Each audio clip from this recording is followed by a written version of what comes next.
shall never forget that warm April evening in 1940, when the first hint reached me that Cousin Willie had reappeared full-blown in the life of our little southern town of Fredericksville, Georgia. Until the moment he telephoned and invited me to supper, I hadn't even known I had a Cousin Willie.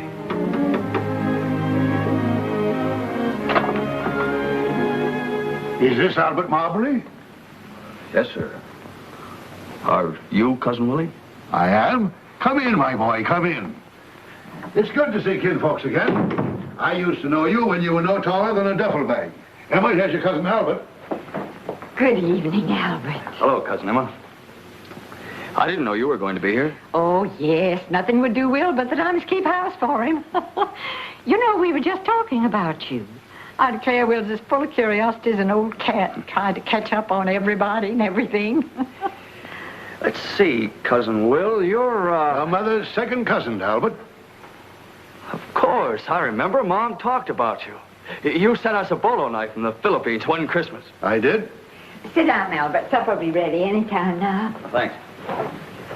You back in Fredericksville for good now, Cousin Will? Well, I don't know. I've only been here a week. Hardly time enough to decide whether this is a garrison or a bivouac area. But you're retired, aren't you? Yes, Uncle Sam has turned the old horse out to graze. What may I offer you to drink, my boy? Well, if Cousin Emma doesn't mind. Oh, don't pay any attention to me. Orderly? I guess a little whiskey and branch water, anything else you say. Yes, sir?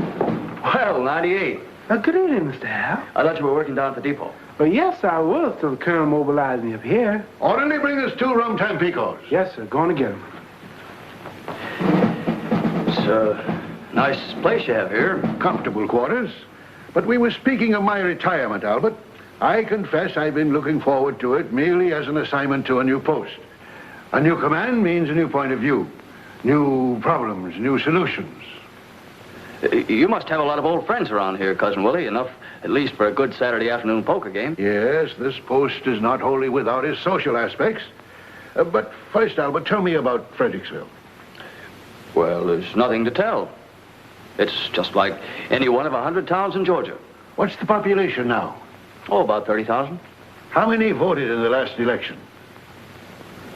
4,000 or 5,000, I'd say. You mean 25,000 took no part in the action? Well, you know how folks are around here. Politics and polite society just don't mix. They mixed when your grandfather was a boy. Perhaps Fredericksville is neglecting its history. Yes, sir. That road out in front was the very road over which the late General Sherman was expected to advance on Fredericksville in 1864. But General Sherman didn't come to Fredericksville, Will. True enough, Emma. Why didn't he? Didn't he think our town was as important as Atlanta? Lots of folks around here have never felt the same about Atlanta since he passed us by, had they, Cousin Emma? You aren't still expecting General Sherman, are you, Cousin Willie? Every populated center is always in danger, Albert. Call in your sentries and the enemy appears. A community's history is its family tree. Swell drink, Cousin Willie. Mess is ready, Miss Emma. All right. Just bring your drink along with you to the table, Albert. No use letting supper get cold just because Will's wound up like this. No, my boy, Fredericksville didn't spring up like a mushroom overnight out of the molded earth.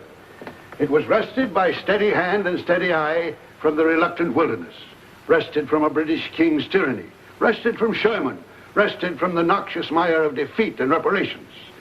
It is for us, the living, my boy, for you and me and every decent citizen in the community to see to it that Fredericksville does not forget that. Yes, sir. I'll try to keep it in mind.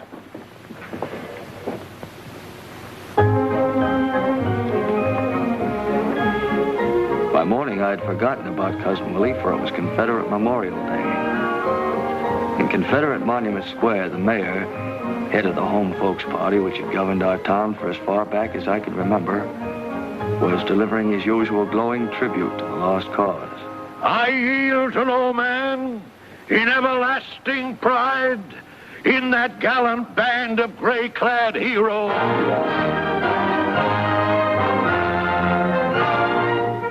With the mayor's salubrious phrases still ringing in my ears, I returned to my job under the leader. Say, how about handing this to Dewey? Sure. Thanks.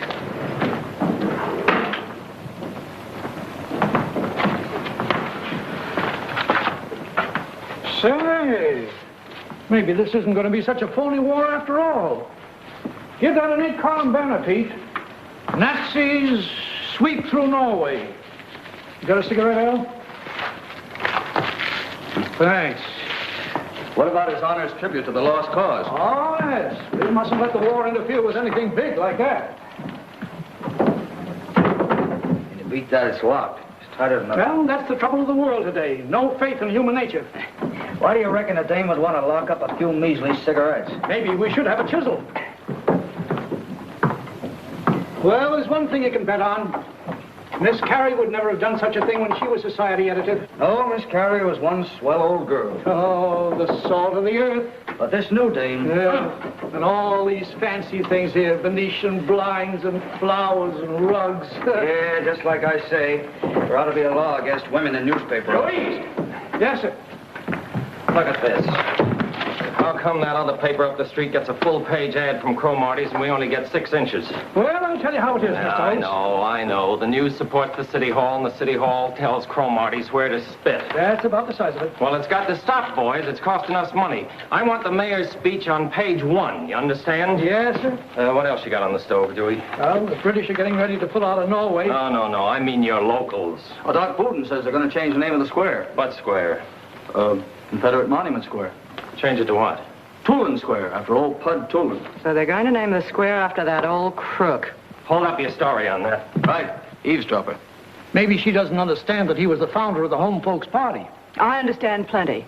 The way he lived on the city, the poor white relatives he kept on the payroll. Isn't there anyone around here who'll stand up for what he thinks? My father was still editor of this paper. You know, Dewey, that was another nice thing about Miss Carey. You never caught her sticking her nose into men's business. Oh, Miss Carey was sure restful. A credit to pure Southern womanhood if ever I saw it.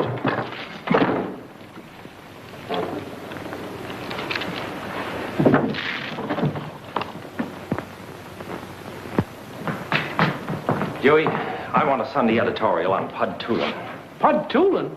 He's been dead for 20 years. Well, dig him up. Unless I miss my guess, here's our chance to get in solid with the folks down at City Hall. You know, hit the civic leader angle, talk about what he did for the city. 4 or 2. End it off on the note, the leader takes pride in joining its voice to the clamor for naming Monument Square after its benefactor and so forth. The time has come in the growth of the expansion of our city and so forth, however you feel it. Give it the works. But isn't that dynamite? Listen, I'm from Ohio. Maybe I don't feel the way you Southerners do about these things. I've got to think about the red and black ink on the books. My bosses sitting up in Chicago aren't worrying about what Stonewall Jackson did at Manassas. And let me see it before you set it up. I may want to add something. Be a mighty big surprise to old Pud, I'll bet.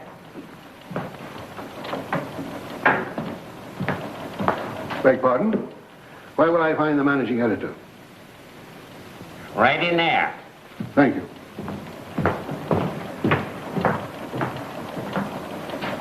I'm Colonel Effingham, sir. W. Seaborn Effingham, Colonel, United States Army, retired. Good morning, Colonel. Take a chair. Thank you. You're visiting in Fredericksville, Colonel? Not at all. I was born in Fredericksville. My father and my grandfather and my great-grandfather were all born in Fredericksville. Joan Effingham, Fredericksville is home. I see. My people have always been soldiers. My grandfather fell at Chickamauga, his grandfather at Saratoga. When Beauregard fired on Fort Sumter, my own father, unfortunately, was only 9. That was a little young. I myself was wounded at San Juan Hill. I was at the siege of Panama. For 50 years, Mr. Editor, the forces of civilization had been held at bay on the isthmus, unable to join the waters of 2 great oceans. And do you know what blocked them? Gatling guns, mini balls, superior forces, guerrilla bands, mosquitoes. Well, perhaps one of my boys could fix up a little story for Sunday. Stegomyia fasciata.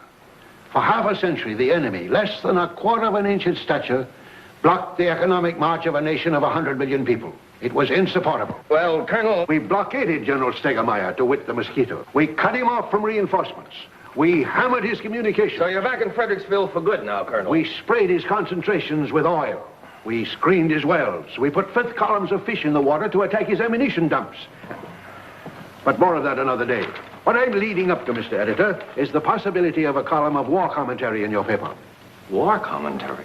War commentary? I've read both the leader and the news, and though I realize the news has the largest circulation, your former editor, Mr. Sam Dozier, was an old and honored friend of mine. Well, we couldn't offer you enough, Colonel. We're only a small paper. We haven't got much money to pay. Blood, sir, I don't want pay. I'm offering my services free. Well, I'd like to think it over. How can I get in touch with you? My telephone is 514, sir. Good day, sir. Good day, Colonel. For the love of... Who is that guy? I'm proud to say I never saw him before in my life. Sometimes I wonder what I ever did to deserve things like this. What's the harm in trying it? Are you crazy? Oh, I know it wouldn't be as good as taking on another comic, but you're always looking for something to fill up that page, and he's a local guy. Column 2 or 3 times a week on the editorial page, Mike. But mosquitoes, his grandfather. I know, but this is a funny town, Earl. It's built around grandfathers and mosquitoes. You know, this war in Europe is picking up. Got a lot of people worried. We may be getting into it ourselves. Can't tell. In that case, a lot of the boys will be joining up. And after all, the old boy was a colonel in the United States Army. You don't get to be a colonel in peace times for nothing, you know. It might set well with a lot of folks to think we had a military expert right here in the paper. Yeah, that's... I think you ought to try it, Earl. What have you got to lose? Okay, I'll take a chance. Call it on the firing line. But if you ask me anytime you buy something for nothing, that's just what you get. Did you ever hear of a guy named W. Seaborn Effingham? What's he done? He's going to run a column in our little paper. Column? I didn't know he could write. Anybody can write, Bub. As long as we're going to do it, let's do it right. Build up the old guy 2 or 3 days before you start. Get a few informal shots of the author at work and at play. You better let me handle it. All right, take Jake along to get the pictures. No, I'll do it alone. 2 of us will make him nervous. 2 of us didn't make him nervous this morning. And for my personal information, find out the name of the last lunatic asylum he attended. I can tell him that now. Why, do you know the guy? That's my cousin Willie. Orderly! On the double. Orderly, our guest here wants a dog. Is there an animal on the post? There's old Buck, Colonel. Buck, I don't know him, but have him report here at once. Yes, sir. Oh, hello, Miss Emma. Oh, I don't know what Will's thinking about. This is the first time an Effingham has ever done such a thing. What'll people say? It's bad enough getting your name in the paper when you're born, or get married, or die. It's not my idea. He's a man of determination. The Effingham men have always been men of determination. Hey, woman, hey. Attention.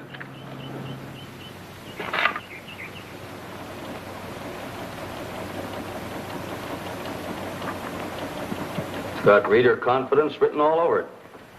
What's his name? W. Seaborn Effingham. Colonel, United States Army, retired. The dog. Buck. His name's Rover. Our subscribers seem to open their arms to the pair. First thing we knew, our leading citizens were giving parties for them in the most stylish houses in town. Good evening, Miss Emma. Good evening, Miss Emma. Well, Will. How's the old publicity hound? Good to see you, Clyde. Ellie, how are you? Man, they've certainly been giving you plenty of write-ups. Everybody in town must know Colonel Effingham and his faithful old dog Rover by now. How does it feel to be in the limelight, Will? Well, I'm used to being shot at. Anyhow, Will, we want you to know we're right behind you. Thanks, Clyde. Sorry I can't offer you anything but punch, but if you boys will step out into the kitchen... I've already sweetened it just a mite, Mr. Clark. Here's to you, Will. And to our good old Billy Goat days together. And to Will's new column. Oh, yes, column. Here's your good health. I can't get over it. Old Will here, a colonel in the Army, been everywhere, seen everything, and we've just sat home and kind of mildewed. On the contrary, you gentlemen have made substantial successes in your chosen fields of endeavor. Jesse and you, Sterling, presidents of flourishing banks, and Clyde, head of the Southeastern Fertilizer. Oh, we managed to keep a roof over our head. Well, Effingham. You don't remember me. Clara Breckenbridge. Clara Miggs now. You remember Charlie Miggs? He was at dancing school with us. He was always a lucky dog. I would have known you anywhere, Clara. Still the finest figure in Georgia. Oh, now, Will, there you go, the same old flatterer. I declare, I don't know how you ever escaped marriage. Colonel Effingham, I'm Alice Sue Dozier. I believe you knew my father, Sam Dozier. Sam Dozier, one of the most courageous editors Georgia ever produced. I rank him with Henry Grady. I'm delighted to know his daughter. Well, you probably see a lot of this little girl now that you're fellow workers. Fellow worker? I felt some Dozier had to be on the leader. It's a pleasure to join forces with you any day, my dear. To the ladies, under whose sheltering wings lives the valor of Fredericksville. Excuse me, Ella Sue. Oh, hello, Ed. Colonel Effingham, this is Mr. Edward Bland, professor of economics in the high school. Good evening. How are you, Colonel? Isn't this our dance? Oh, I'm sorry, Ed, but I've been saving this one for Colonel Effingham. Will you dance with me, Colonel? It's an honor, my dear.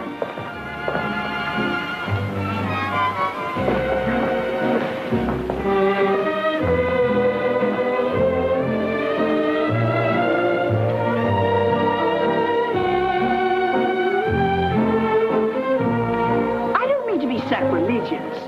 But you know who Will reminds me of, if he had a beard? General Lee. Yes, I can see the resemblance.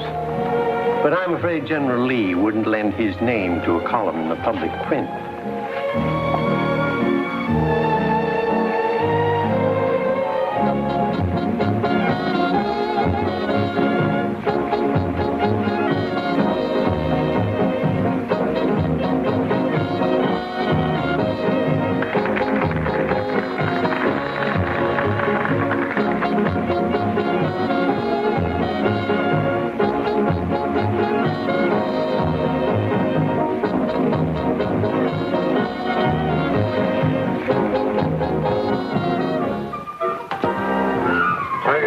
Turn ye from your evil ways. Amen.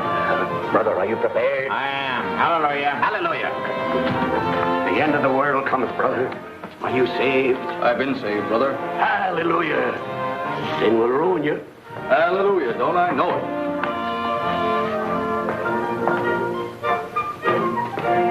Good morning, Albert. How are you, my boy? Fine, Cousin Willie. How's the war going?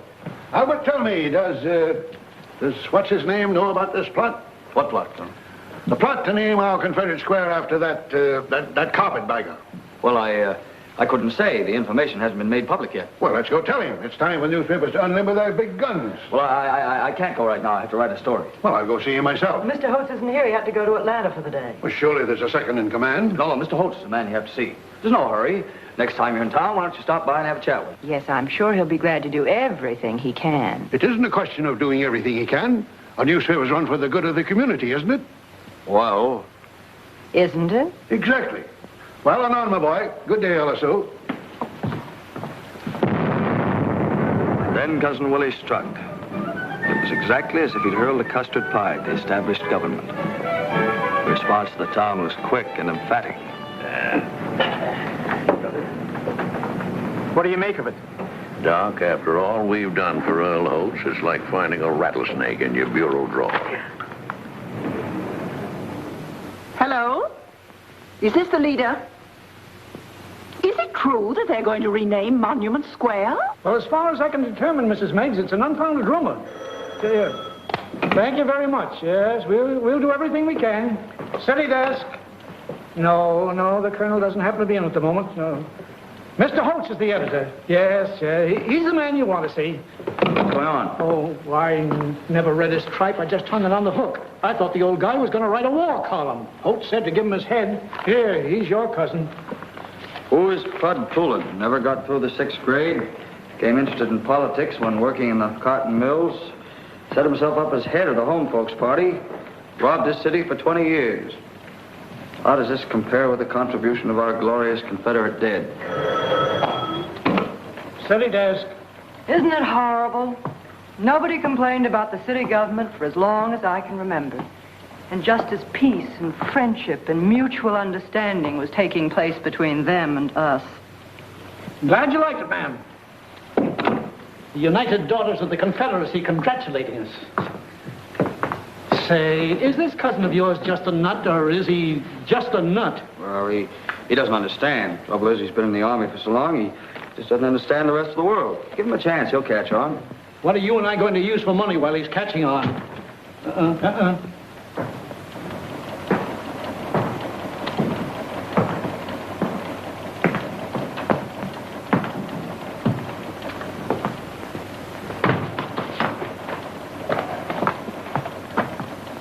How'd it get by you, Dewey?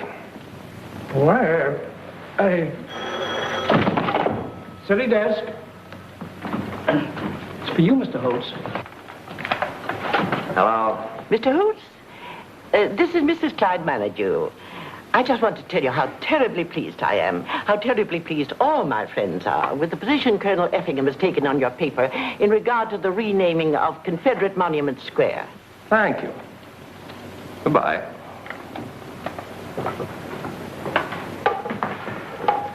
Have you heard anything from the City Hall yet? I wouldn't see it unless on the sport page. Seems to me, Mr. Holtz, that if this thing was signed by a special writer, it wouldn't necessarily represent the policy of the paper.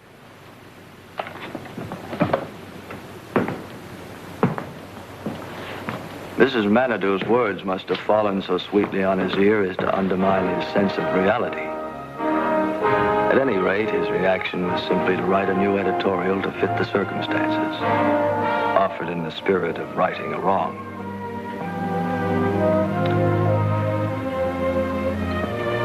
I read it with satisfaction as I ordered my sausage and hominy in the Manhattan Cafe.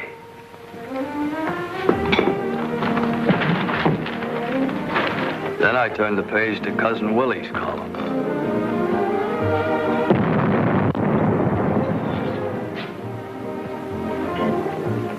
What's the matter? Coffee too hot? Listen, we shall not submit. It is not enough that we stand to the defense and hold the name of the square as it has been for near a generation. Let us improve the square. Oh.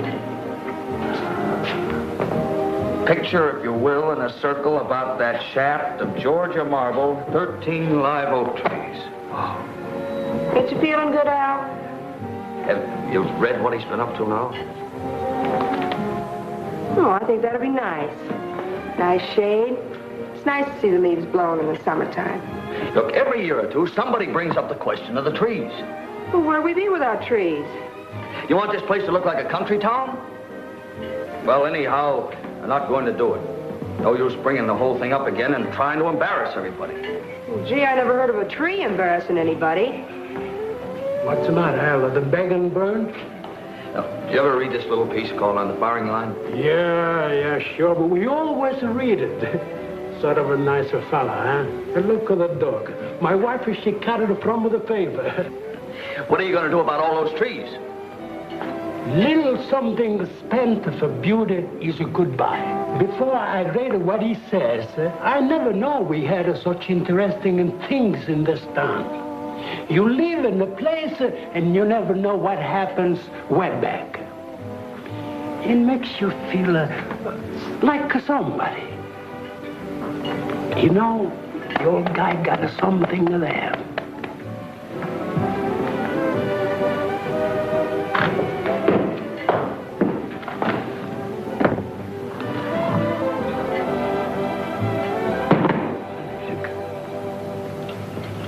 On guard. Straighten your body, man. Straighten your body. Bend your knee. Mr. Consul, won't you rather have a rum Tampico? Position. 1, 2, thrust. Watch your feet, man. Watch your feet. Mr. Consul, I'm going to wash my feet in here, too. Come in, Albert. We're just keeping in shape. Have a seat. Cousin Willie, you know the mayor, don't you? I haven't had the pleasure of meeting His Honor. Well, the mayor's a garden fancier. He loves trees and flowers. Seems to me it'd be nice if you'd consult him about planting those trees. Naturally, he'd like to be in on any civic improvement of this type.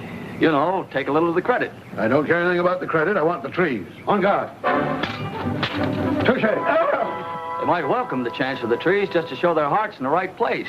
I don't know, Albert, whether their heart's in the right place or not. Stand up to it, man. Mr. Consul, are you sure you don't want no rum Tampico? On guard. They're nice fellas. They're only trying to do what's right.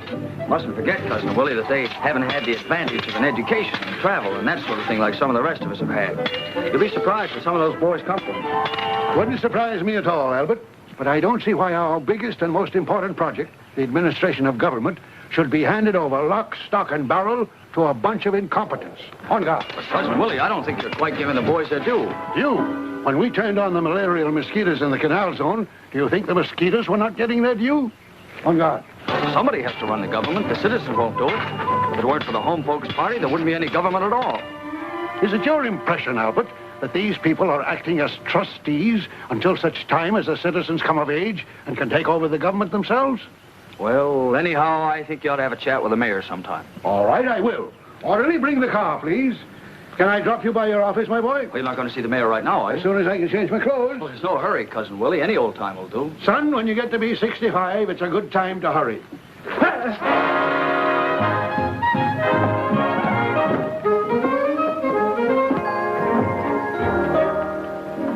Well?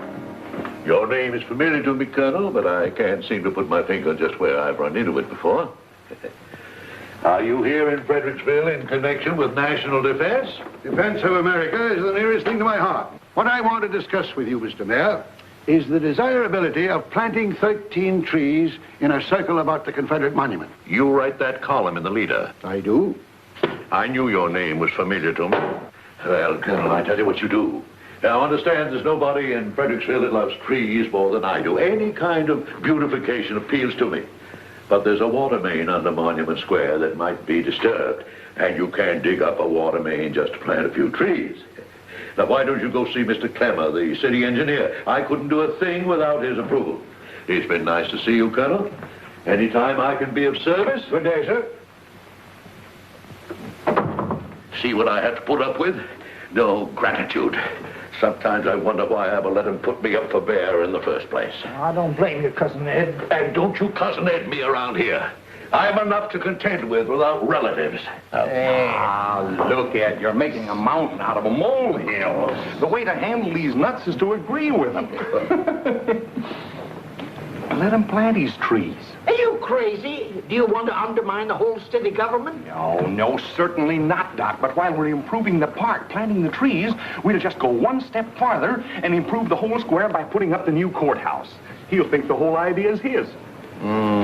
What do you think, Doc? By granny, I believe Joe's got something there. Yes, sir, Joe. I think we've hit the nail right on the head. From now on, this Effingham Colonel's playing second base on our team.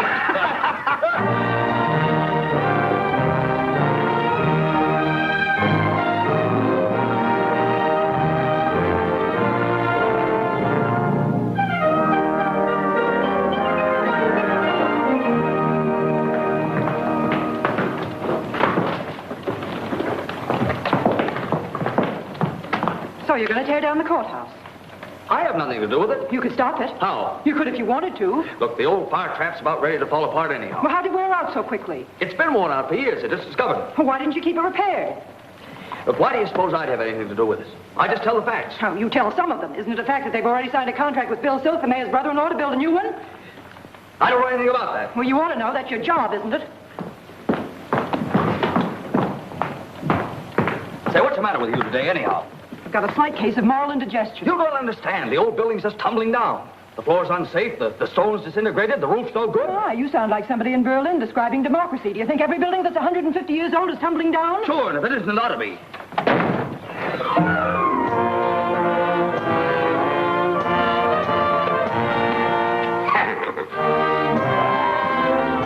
The end of the world cometh, brother. Are you prepared? I will be as soon as our artillery comes into position. Gentlemen. You'll have to excuse me, Colonel. London's just been blitzed. Just a moment, if you please. May I presume to ask, what is the attitude of this newspaper regarding the destruction of that fine old landmark, our courthouse? Oh, later, Colonel, later. Dewey, get this set up. I've searched your column for a word of condemnation of this diabolical plot, but I could find nothing, sir. I'm afraid you don't understand, Colonel. The courthouse is in a pretty dangerous condition. Who says so, may I ask? The two best structural engineers in this section. Local engineers. The condition cannot be determined except by a man from out of town, one who has never even heard of this courthouse. When I was in the canal zone... Excuse me, Colonel, I just remembered a date. I had the privilege of seeing the great Miraflores locks hewn out of the jungle, one of the greatest feats of skill in that entire monumental project. The man principally responsible was the Captain Hickok, now Major, U.S. Army Corps of Engineers. Major Hickok is now retired and living in Atlanta. Let him look at this building. He'll tell you whether it's falling down or not. Colonel, nothing would give me more pleasure than to help in getting your friend this little job. But no loyal citizen of Fredericksville wants to ask Atlanta anything. Besides, there's the cost of bringing him here. Judge, I'll get him here for nothing. Doesn't that imply a lack of confidence in the government? It certainly does. I've discussed this matter with a number of responsible citizens. And they agree that the leader, true to its name, should sponsor a movement. What responsible citizens? People you know. They'll come forward when the time is right. Never fear. I'm a newspaper man, Colonel, not an evangelist. My function is to inform our readers of what's going on in the world, not to advise them. If a group of citizens want a third engineer to look at this courthouse, bring him in. I'll print the story. That's our position. As you say, Mr. Editor.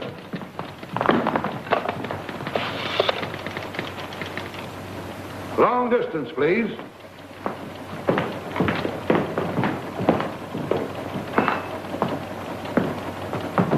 You never get anything for nothing. I always did know that. You got me into this. Remember, I told you what would happen. All I said... And you, don't stand there with your mouth open. Do something. He's your cousin.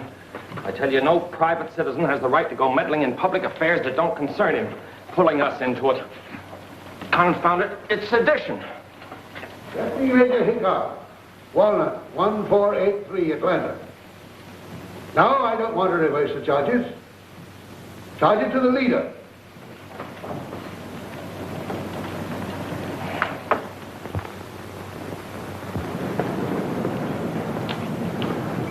Naturally, we didn't carry any build-up on Major Hickok's coming to Fredericksville. But I was detailed to accompany him and the colonel on their tour of the building, just to make sure they didn't go into a huddle and fling us a fast one. Of course, if the major should happen to agree with the local contractors that a new building was needed, it was to be a page one story with a byline. I don't quite see how this old wreck rates a society column. I'm just here on my own. Curiosity? Interest. Trying to check up, Trying to make sure I won't draw any wrong conclusions. Possibly, or print them. How do I get up onto the roof? Right this way, gentlemen.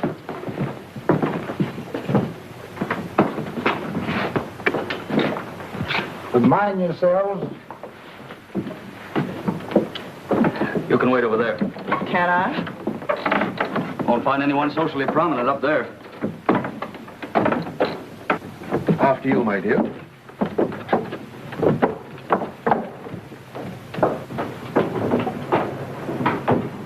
Fire up here? Way back, just after the war. War between the states? No, sir. That other war. Surface charm. I'd like to see the rope.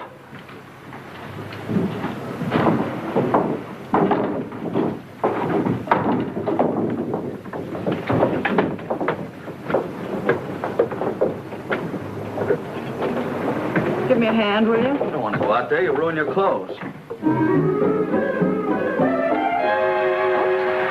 Sorry.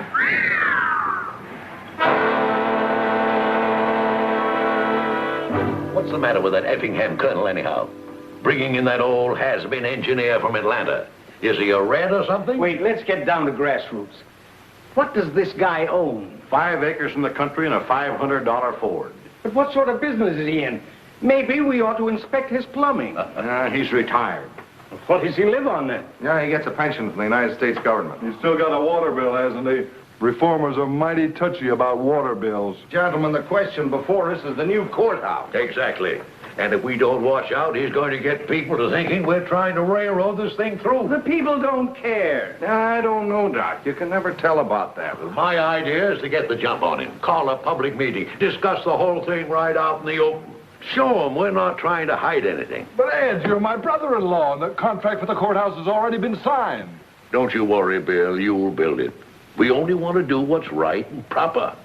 Besides, how many people came to the last public meeting? Yeah, must have been 15, counting you and me. That's a good idea, Chief. Let the public get it off its chest. The public hasn't got anything on its chest but his shirt.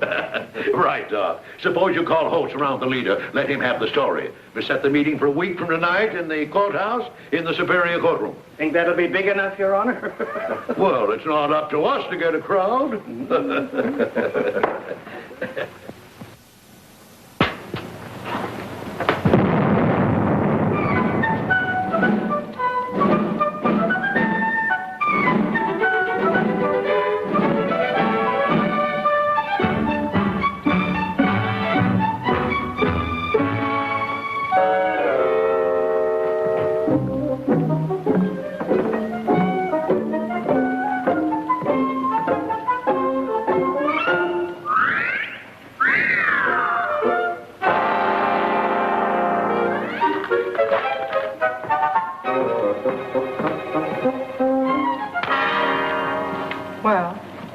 I don't like subtlety.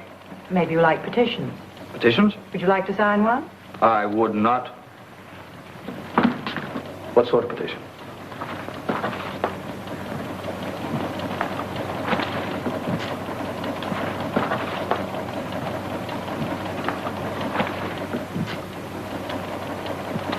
Listen, honey child, you've reached the age of reason. Do you really think free people in a free country are going to sign their commercial death warrants? I'm not asking you to sign. I asked you if you want to. I have nothing against the old courthouse. As a matter of fact, I have a personal attachment for it. Just think Cousin Willie's stirring up a lot of unnecessary trouble. He's stirring up a lot of trouble, all right. Sort of feel sorry for the old guy. He's like a rabbit, bouncing out of his nice briar patch and leaping lickety-split across the field under the muzzles of 12-gauge shotguns. More like a rabbit to sit cowering in his nest. Put it on the desk, will you?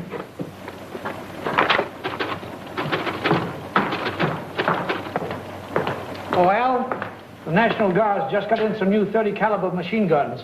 Go on over and have a talk with Captain Rampy, will you? See if you can get a little story for Sunday.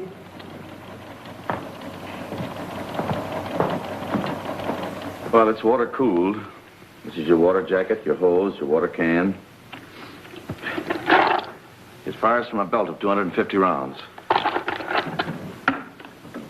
And it fires at the rate of 500 to 550 rounds per minute. Not steadily, of course, but in short bursts. Then a funny thing happened. The captain talked and talked, but I didn't hear a word he said. From right to left, the transverse. I just kept looking at that uniform and wondering how Ella Sue would like me in it. Well, here, this field manual will tell you all about it.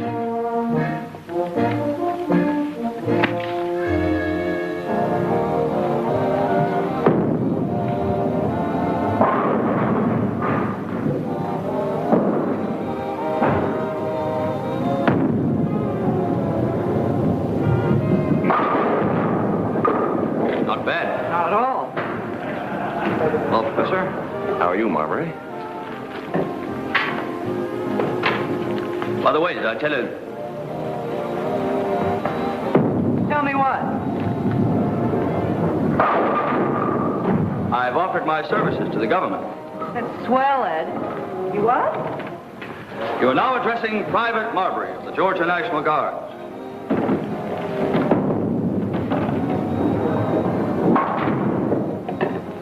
I don't understand. Nothing to understand. Democracy is threatened. I reach for my gun. It's as simple as that.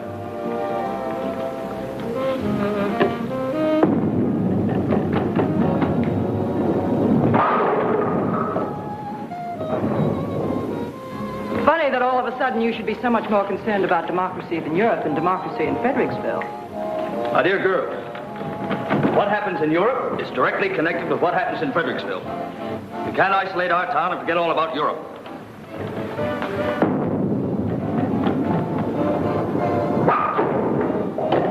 Neither can you isolate Europe, which is 3,000 miles away, and forget about Fredericksville right here under your nose. Okay. Okay, I'll sign your petition. Sorry, we've done very well without you. Oh! Hope it isn't your trigger finger.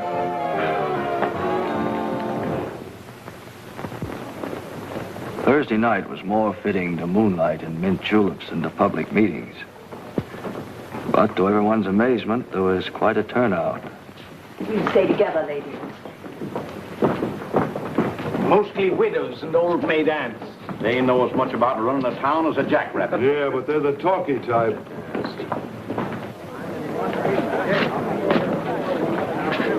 Well, there seems to be a scarcity of bank presidents and captains of industry.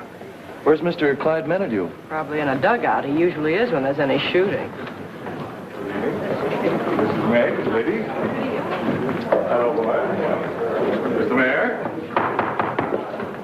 The sooner we get started, the better chance we have of getting out of this place before it collapses. Just a minute, Mr. Mayor.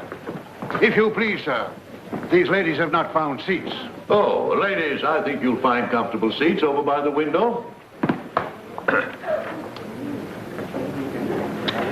I know you're all anxious to get through with this so you can go on about your own affairs. To the contrary, Mr. Mayor. This matter requires considerable discussion. There he goes.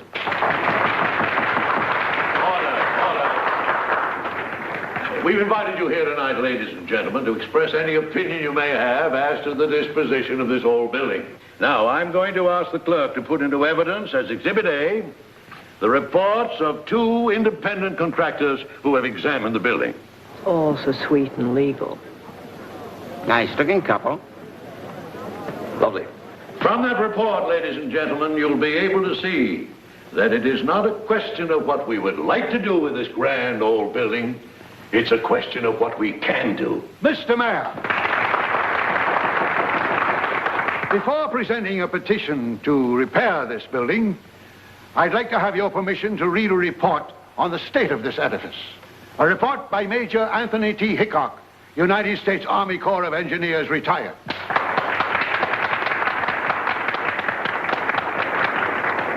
But we don't know anything about this gentleman. You've heard of the Miraflores locks, I presume, sir? Why, no, sir. I don't think I've ever heard of that particular brand. Have you heard of the Panama Canal? Why, yes, I've heard that. Major Hickok was the engineer in charge of that monumental achievement in the Panama Canal.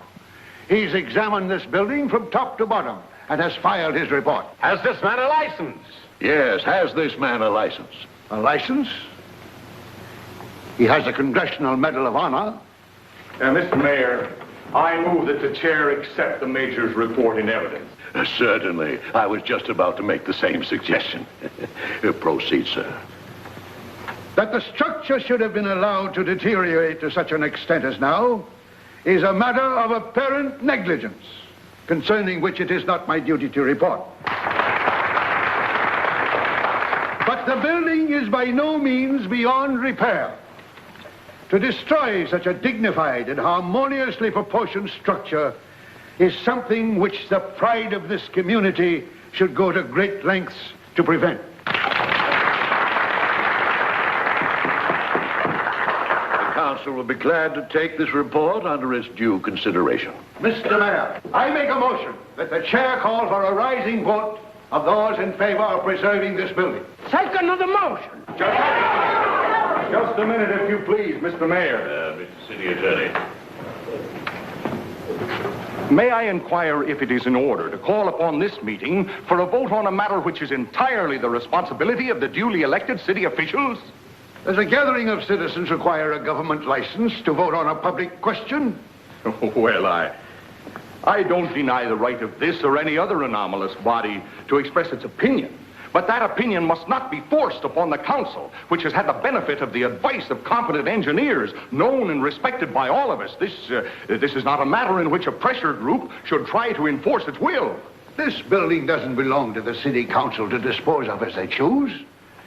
It belongs to the people of the city of Fredericksville and the county of Fredericks. 500,000 strong. I'm afraid the gentleman's idea of our population is as exaggerated as some of his other ideas. The figure is highly conservative, sir. This courthouse doesn't belong merely to the citizens of today, but of yesterday. On the steps of this building, General George Washington addressed the citizens of Fredericksville. In this very room, the delegates from the young state of Georgia assembled to ratify the federal Constitution.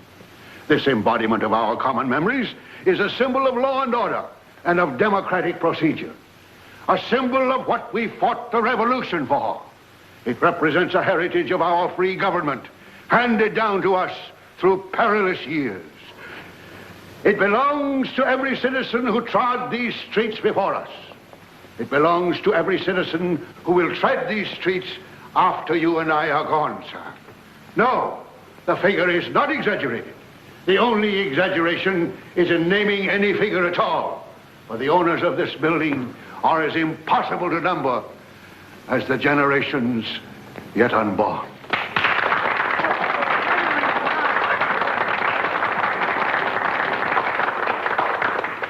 The old boy's quite an orator. But the contract's been signed. The council is, of course, interested in the opinions of the citizens. Whatever is done with this old building is going to cost money. The taxpayers' money. And it is our duty to see that that money is well spent. Now, in order to either rebuild or repair, we will need WPA help. If a grant can be secured from the WPA, it will take care of 1/3 of the cost. But the WPA is not interested in repairing old buildings. However, there is every reason to believe that a grant of 1/3 can be obtained toward building a new courthouse. May I ask, what would be the approximate cost of these two projects? Approximately $375,000 for a new courthouse. And for repairing? $390,000.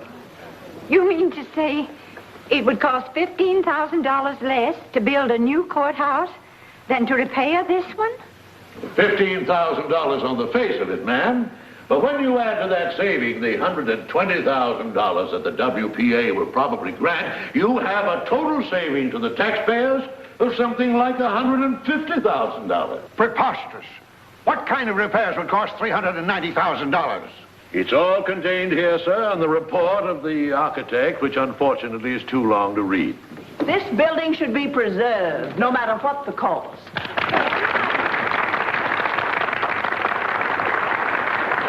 I question the figure submitted for the cost of repairing this building. Objection noted, sir. Furthermore, no matter how much is spent on a new building, you cannot buy for it the history and dignity of this one. Unfortunately, the city government cannot be conducted on mere dignity. We are entrusted with a duty of providing the county with safe and proper means for carrying on its business. Has the WPA already agreed to grant $120,000 for a new courthouse? Why, I move the meeting be adjourned. I second the motion. It is moved and seconded this meeting be adjourned. All those in favor say aye. Aye. Opposed? No. Motion carried. Meeting adjourned.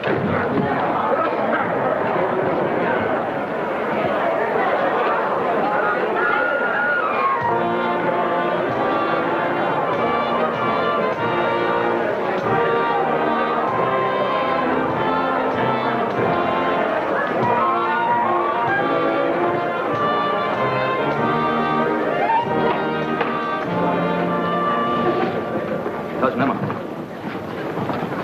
I hope this means he's going to lay off. He ought to know by now he can't do anything with these people. They have too much power. Why don't you steer him to raising roses or camellias or anything? Cousin Willie, have you a statement for the paper? You may say I have nothing but praise for the magnificent behavior of the troops. Well, at least I'm glad it's all over. There's been no order to sound retreat, madam. I'm scarcely mobilized.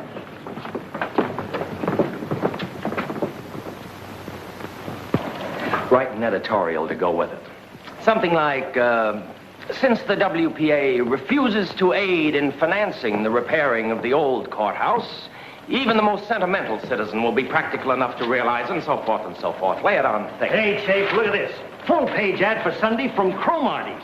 Good boy. Yeah, well, don't thank him. Thank your pals down at City Hall. They passed the word to Cromarty's. You see, that's what comes of playing ball on the right team. See to it we keep on doing that. City desk. For you, Mr. Holtz. Atlanta calling. Hello? Colonel Effingham speaking. It's him. Yes, Colonel? Your cousin. In other words, sir, the local authorities seem to be suffering from a considerable misapprehension. The WPA has, 1, not agreed to aid in the building of a new courthouse, and 2, has not refused to aid in the repairing of the present structure. In fact, the WPA has not even been approached in the matter. Therefore, since it was this misrepresentation regarding the attitude of the WPA that caused the citizens at the recent public meeting to hesitate as to how to cast their vote, I insist, Mr. Editor, that you demand a new public meeting. I'll inform the mayor of your suggestion, Colonel. That's the best I can promise. Goodbye. Give me strength. What are we going to do with them? Why don't the officials do something? Is the whole country headed for chaos? Is he trying to start a second party here with all the wastes of campaigns? Why, some of these people have been in office since they got out of the 5th grade. They know their job. Is he trying to turn them all out on the street? You're not going to print that, are you? If we don't, the news will blow it wide open, especially when they see what we got from Cromarty's. Al, go and tell the mayor we've got to run it. Maybe they can think of something. Who, me? He's your cousin. Why did he have to come back here? Nice and peaceful and contented. Couldn't he stay in Panama with General Stegemeyer? To wit, the mosquito. Your identification tag. Oh, hello. Mrs. Meggs, you know Mr. Marbury, one of our bright young reporters and one of our most patriotic citizens. Oh, yes, of course. You're a relative of my very dear friend, Colonel Effingham, aren't you? Sort of. They're devoted. Hey, Al.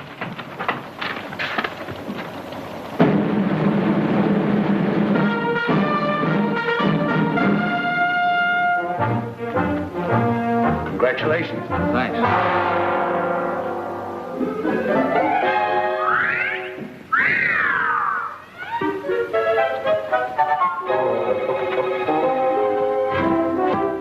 The town took it like a man. 2 or 3 people called in about the meeting, but they were mostly just surprised or sorry. There was no suggestion of resistance. My dear, the fault lies with the High Command. We made the tactical error of withholding our reserves too long. The time has now come to throw in our storm troops and our capital ships. Then you're not discouraged, Colonel? Discouragement has no more place in a soldier's equipment than an inner spring mattress. To our capital ships. Full speed ahead. And as Admiral Farragut said, you know, about the torpedoes.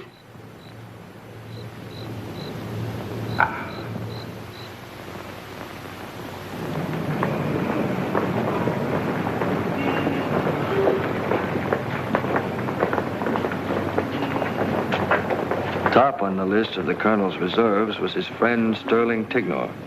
Well, what do you want me to do, Will? I want you to help us save this fine old courthouse. It belongs to the people, and the people want it saved. Will, let me tell you something. I've been watching all this to do about the courthouse. It reminds me of somebody trying to open up a can of sardines with a pocket knife. You're going about this the wrong way. If you want to save that courthouse, you can do it. Are you suggesting bribery? These are practical men you're dealing with. They listen to reason. I'd be willing to make a personal contribution of any reasonable amount myself. What you suggest is unthinkable and indecent. All you need do is write a letter to the paper, as a private citizen, calling for another public meeting in the light of this new information from the WPA. Write a letter to the paper? Why, don't you know if I did that tomorrow morning, the whole municipal checking account would be closed out? Nonsense. It's you fellas who are impractical. What can they do with it? They can't walk around town with the money in their pockets. They'd take it right up the street to Jesse Bibb's bank. No, you reformers don't have a sense of reality, Will. You don't seem to grasp the hard-headed facts. The hard-headed facts are, if you don't repair something that needs repairing, pretty soon you won't have it to repair. I'm sorry, but there's no use arguing about it. Good day.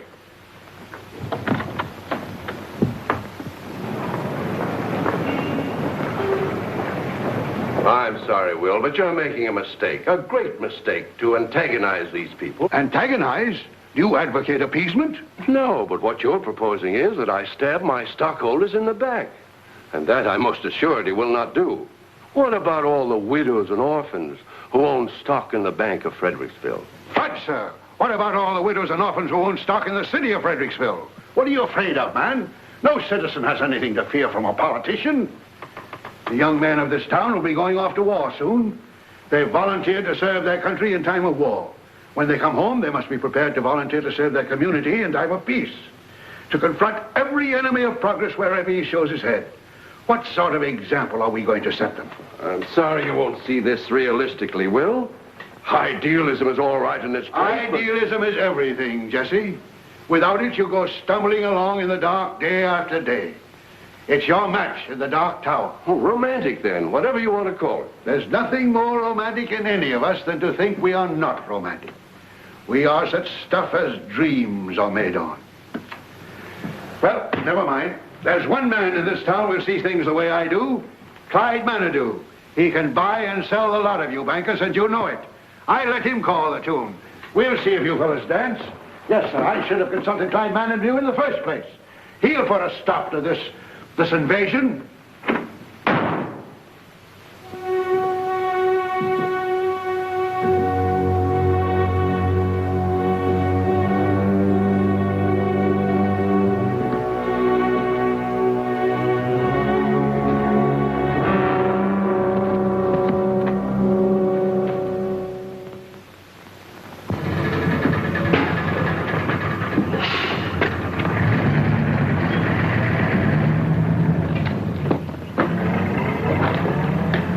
How is he? Mighty poorly, Mr. Al. Where's Miss Emma? She's inside.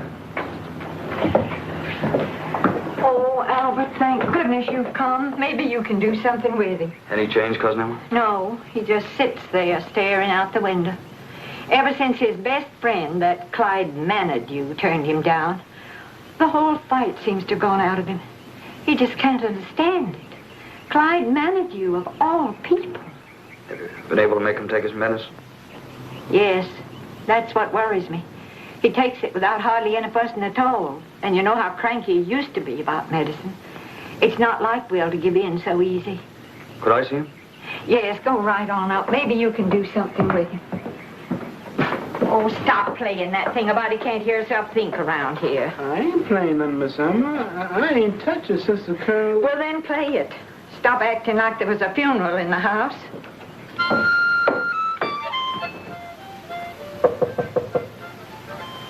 Come in. Hello, Cousin Willie. Step in, Albert.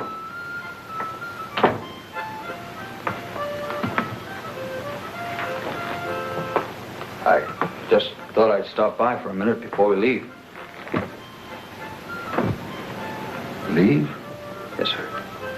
The company's pulling out at 9:30. Forgive me, my boy. I'd clean forgotten it. I'll be there. Oh, no, Cousin Willie, you mustn't do that. You better stay here and take care of yourself. Albert, I made the unpardonable error of overestimating the quality of my reserves. Oh, you needing Manadue in that crowd? Well, that's not as bad as it looks, Cousin Willie. No, Albert. There's only one phase of this whole campaign I can look back on with satisfaction. When I first saw you again, I must say you seemed as indifferent to the fate of Fredericksville as all the rest. But after you began to consider the life story of Fredericksville and realized the toil and blood and sorrow that Fredericksville had grown from, your indifference began to leave you. And you enlisted in the National Guard. Sure, Colonel, but... Now that we've come to a time of new growth when toil and blood and sorrow are again called for, I'm proud, Albert. Proud that you stepped forward among the first. The same is true of your comrades in arms. I didn't do anything, Cousin Willie. They just drafted me anyway. Albert, I want you to have this. Oh, no, Cousin Willie, I couldn't take that. This was the first wristwatch in the Panama Canal Zone. It hasn't lost a minute in 34 years. Gee, Cousin Willie, that's swell. I should like to think of it carrying you into action. In action, my boy, timing is very important. Thank you, sir. Well, I guess I'd better be shoving off. Goodbye, sir. Goodbye, my boy. God bless you.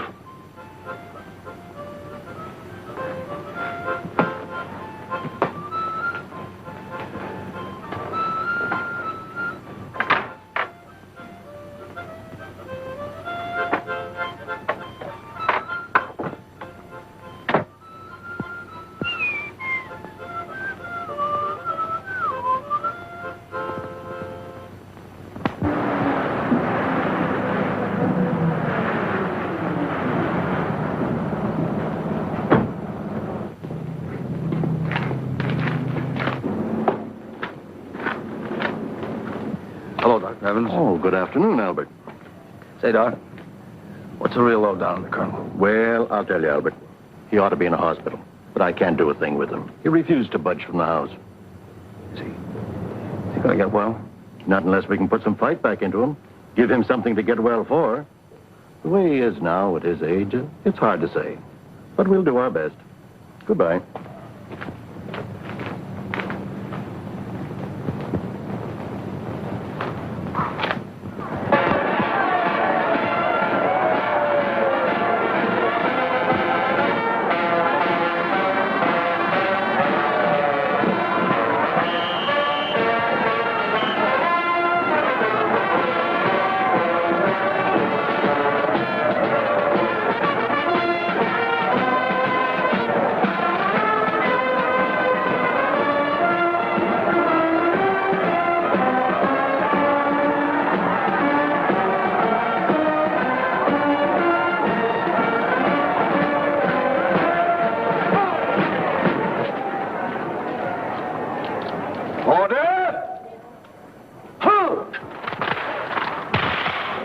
Eythe!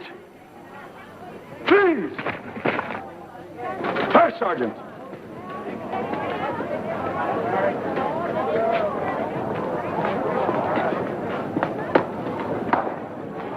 Dismiss the company.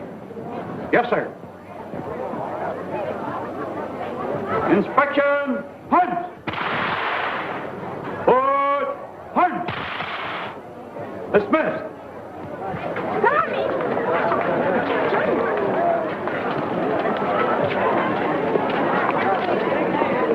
Hello? So you've come to cover the story, have you? Well, you don't think I came to see you, do you? Ella Sue. You want something to eat, soldier?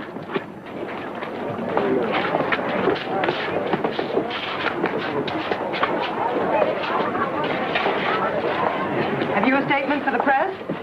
Only that I wish to convey to our esteemed city leaders my heartfelt appreciation for this delicious barbecued pig, without which democracy as we have known it in Georgia.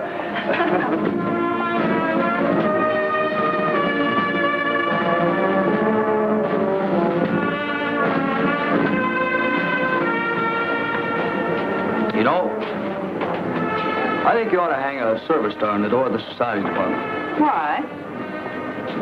You got me into this. Me? Thought you'd like the uniform. Oh, Albert, this is so sudden. Remember that day at the courthouse, up in the catwalk, when wind blew your skirts up? Now, Albert, how sweet of you to notice. I guess that was a turning point in my life. Oh, I'd seen your legs before, but they never impressed me as being anything unusual. Just one of the mill. Suddenly, I realized there was something about them that didn't seem to fit in with that fresh little dame in the office who hid her cigarettes. I mean, there was something sort of special and personal. I didn't even suspect you knew I had legs. Just began to bother me, that's all. You mean there's something profane in your feelings towards me? Definitely. Oh, Albert, you are nice. After that, I never felt the same towards you, towards anything for that matter. And that I thought maybe you'd like the uniform.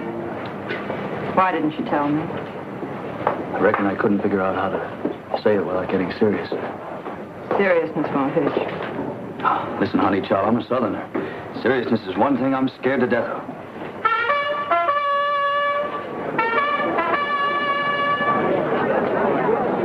Ladies and gentlemen, it is my privilege and distinguished pleasure to present His Honor, the Mayor.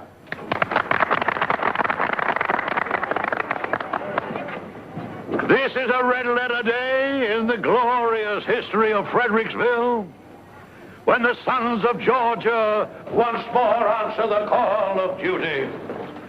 Words fail me to express the gratitude that we, the citizens of this community, feel for you young men who are going forth like your fathers of old to preserve and protect our way of life and the ideals of government of the people, for the people and by the people.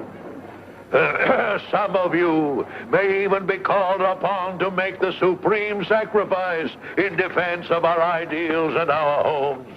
But boys, I want you to remember this. You can always count on the folks at home. And when the war is won, you come marching back in triumph, you'll find the home folks right here waiting for you. And the home folks party.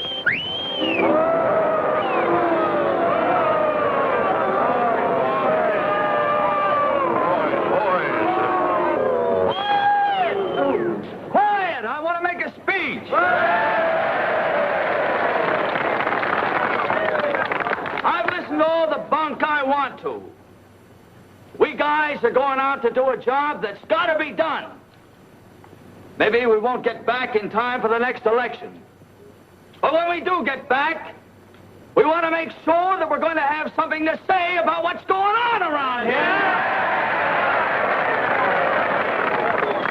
Too many of us have sat back like scared rabbits. We're scared to talk, scared to vote, scared to even look at things the way they are. But maybe by the time we get this job done, we won't scare so easy.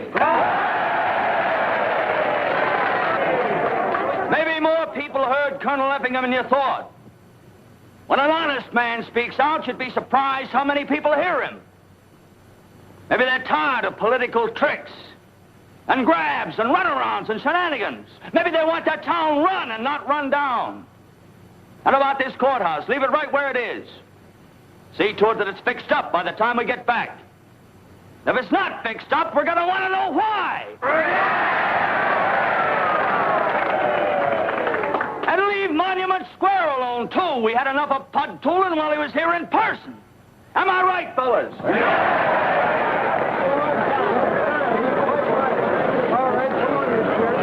All right, what's your answer, Mr. Mayor? We want it straight. Boys. And we want it right here in front of the whole town, so there'll be no stalling. Well, Come on!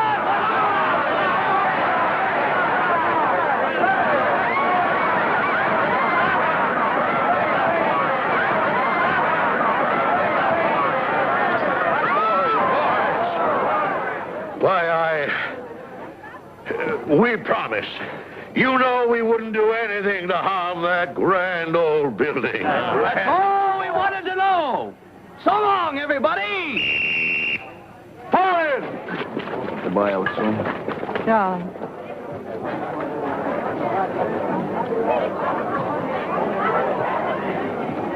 Left. Please. Right shoulder. Forward.